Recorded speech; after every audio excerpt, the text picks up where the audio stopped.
Iyi ngiyi ni part 3 y'ibyo tugomba gusiga muri 2025 tukinjira muri 26 tumeze neza, ibitagezweho tukabisiga. Uyu munsi bwo noneho tugiye gusoma ibyo abantu bagiye bandika mu ma comments. Ntago ndi bubisome byose ariko ndi bugerageze ngende mfata ku mbuga zitandukanye turebe ibyo abantu bavuze tugomba gusiga muri 2025. Uri tayari? Let's go.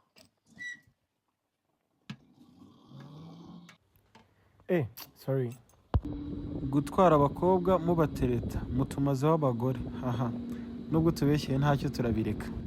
Amakasike yashaje afite ibirahure byahumye byanamenetse mu yasige 2025 turayasiga.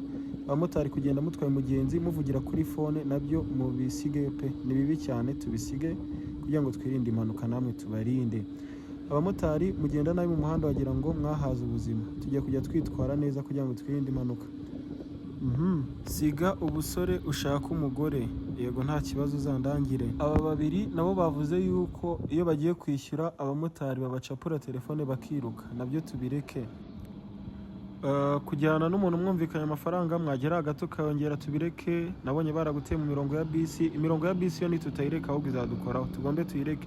Iyo Imana iturengere. Wow, bravo kabisa. Urakoze. Kunyura muri Sansenike aho ho ndagushyigikiye. Urakoze. Kubahiriza zebra crossing tuzubahirize n'ukuri ni ngombwa. Abamotari batamesa imyenda yabo nibigezweho mwisubireho. Ari amakoti mwambara ni 4 ntacyo tuzatuyimesa. Abamotari hari icyo bibagiye kandi it's important. Abamotari bamwe na bamwe bagira isuku ku mubiri ku myambaro kuko akazi bakora kabahuza n'abantu b'ingeri zose. Nibyo urakoze cyane. Mureke rero ibi n'ibindi bitagezweho tubisige muri uyu mwaka twinjire mu wundi mwaka tumeze neza.